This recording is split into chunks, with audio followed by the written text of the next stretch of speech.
So we're on to the fourth now. This is the Full Racing TV maiden plate, and it's run over the mile. Just remember, we're on the poly today, I'm sure you well know. Market this morning, when we were doing the show at Hawk Circle and Mohandas, both at 13 to 10. They were joint 13 to 10 favourites. So I want to go to Darren Burrows quickly just to get an idea as to which one of the two, or is there more, Mr. Burrows? Good morning, Clyde. I thought the horse to beat Hawk Circle. This is my bet of the day. He brings Cape Town form into the race, some decent form lines. Everything is in his favour. Yes, if the meeting was on turf, I would be more confident. He's never seen the poly before, but this is a very moderate lineup. And if he's 2, 3, 4 lengths off them turning for home, I think he'll run them down. His danger in the market is Mohandas.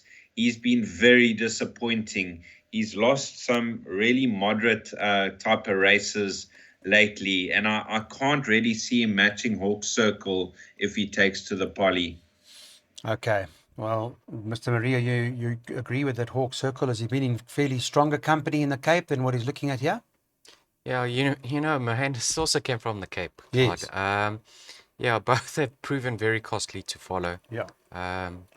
Disappointed the side on numerous occasions in the past. I've got a preference for Mohandas just because he's got racing fitness on his side. He's got the draw and he's got poly experience, but not really gonna sit here and separate the two. 2 from 1 for me. I don't have confidence. Don't have. Would it be a shock if something had to upset both? No. Yes. Would be a shock. Yes. So it's two horses there, no? All right, so here's a jackpot. The Weighted to Win team's worked out a jackpot for you here today on this poly track. Let's have a look at it. It's Darren's. He's bankering Hawk Circle, and Darryl's not necessarily in disagreement because Mohandas, yes, it's a running, so if you want to add it in, you can. Then a whole lot of horses in the second, third, and fourth leg. So it's not easy after this. This is the way to play it, and if you're not sure or 100% certain, you may add 1 or 2 to just be the safe on the side.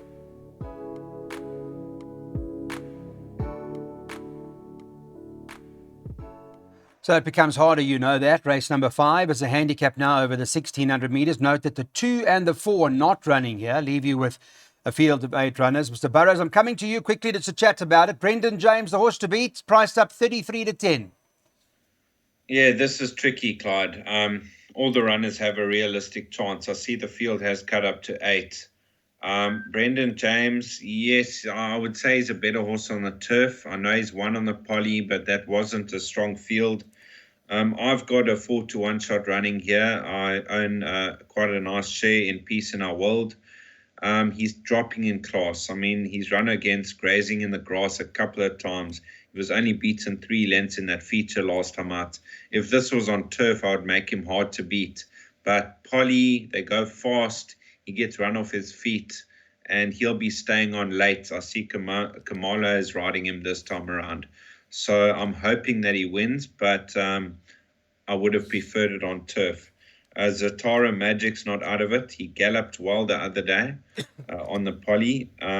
Others to consider, pretty much the field have chances, but that's my short list. Okay.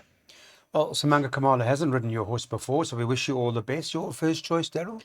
I actually give Peace in Our World a winning chance, Clyde. Okay. He hasn't really been well treated in his recent starts. There have been condition races. Now he's back in a handicap. The mile on the poly track might be a touch sharp for him and too quick for him, but he'll be doing his best work late, and he's the class package in the race. A Linger Longer, if you go back a few runs when he was touched off by you-know-who, it was over the same course and distance, and on that occasion he had a neat draw too. So this is probably the track and trip that he's most effective over. I'll give him a winning chance. And then Prince Vihan, if he gets it easy up front, he's a gutsy sort. He can fend them off. You should get a run for your money if you like him, because he'll be handy if not in front, and he's capable of winning a race of this nature. So I went 1, 7, and 9, but I do make it a field event. field event. We saw that earlier. We were loaded a lot of horses with the first jackpot. Let's have a look at the next jackpot that we worked out for you. Races 5, 6, 7, 8. You can see we've really gone thin just in the second leg, the next race. The rest of it, all there for you to make notes of or take your camera out and get those jackpots on. It's Daryl's jackpot this time round, and it's costing 360 Rand. So if you were watching, on the Daryl's corner, we made it 2 horses, Gunsmoke and Arturo, those 2 to battle this out. What does that mean from a market perspective? Does that change anything? Well, Gunsmoke's the 7-2 favourite, and then 9 Arturo is trading at around 7-1. So not bad value, or what? Do we still go for it? What's the plan? I actually like the look of Arturo, Clyde. Richard Fourie, yeah? I just think the race is going to be run to suit. You can see he's drawn well in Storgate number 2. Yes. Excuse me, Clyde. Look who's drawn alongside him. And he's got the pace in the race. Sir Nihal Longsword. Yeah. So last time out, Arturo was doing it too hard in the running. So you can put a line through that. His penultimate start, he was in need of that.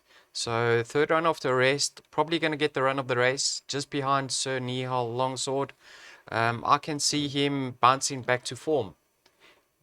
So he's going to be my number 1 pick. And then the obvious danger is Gunsmoke. He's in cracking form. I won't read too much into the fact that he hasn't won on the potty track, because a few runs back when he ran behind Bournemouth, he was very unlucky. He had to ease at a crucial stage. And so he certainly acts on the surface. So for me, I'm going for the value in the race.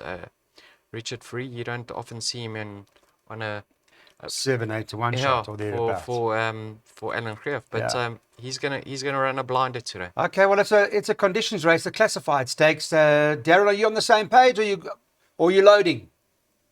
I've loaded, Clyde. I don't like Arturo at all, but I didn't include him in anything. I thought Gunsmoke, one of the leading lights. He hasn't won on the poly, but he's run close up, and he's 1-2 on the trot.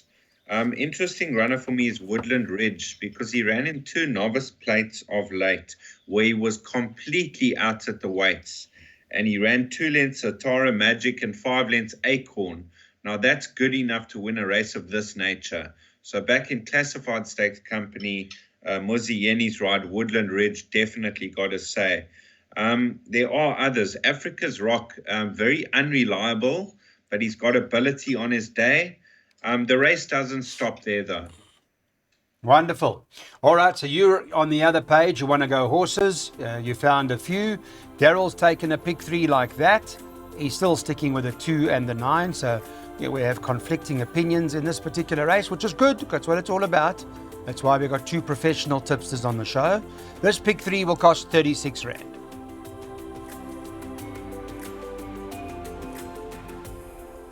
So this is a handicap at the 66 level. So you're looking at the EF division class, scratch 3, scratch 13. And that means that with 2 of them out there, 12 left. It's not an easy race. This is one of the tough ones, but we've got the guys here to help us out as to what is the right thing to do in race number 7. Let me pull it up for you just quickly. It was this morning at 10 o'clock. Number 1, for all we know, was favourite. 3-1. Alan Greff got a fairly strong hand here, Darren. He's also got the 5, Move On Over, who's priced up as the second favourite. So he holds the top 2. Yeah, Clyde, I think I found a bit of value here called Global Rush at 8-1. Now, she's had 2 runs on the poly. Her first run on the poly was her second start, 4 runs back when she got up to win. That was a courageous win. Then she was outclassed in the ladies' slipper behind Luna Halo, who's top class. Her last 2 starts over a mile on turf, I think it was stretching her a little bit. I just get the feeling back on poly over 1,400 from a good draw. Dennis Schwartz knows how to boot them home. I thought a small each-way bet on Global Rush. Interesting. Okay, so Global Rush is trading at around 7-8-1 that Darren's found for us. You picked it up? Yeah, it's actually my first pick too. Okay, Clyde. well, that's good. At least you guys now come together and agree. Yeah, hopefully it can pay dividends for us. Yes. Third run off the rest, ratings come down to 71. Dennis puts him in the race early. She'll be given a good chance. Does he? Does he put them in the race? Besides, No, but forget about yesterday. I'm just saying. Birthright. No, but yeah, but that was, I suppose, the other issue. But does he put them in the race early? Yeah, Gets he them can- up there, he- Dennis. he- Yeah, I've been impressed with him lately. I have been impressed with him. Yeah, it's a very open race, Clyde. Yeah. A horse like Symbol of Love, the way she runs, it indicates that you could appreciate the extra furlong that she gets today. Eclair, a lovely run last time out. If she can put in a similar effort, she has to be a factor. So let's hope Darren and myself have found the right one here in number 9, Global Rush. Polly form's fine, eh? Yeah, she's one on the poly. Yeah, so okay, that's good. All right, so we're going for a 7-8 to 1 shot. Good. Get some money for the weekend. Global Rush. Let's have a go with Sharon Kotson here. And this horse, there we go. Also, Darren Burrows a snapshot. Darryl's on the same page. That's our play today, race number 7.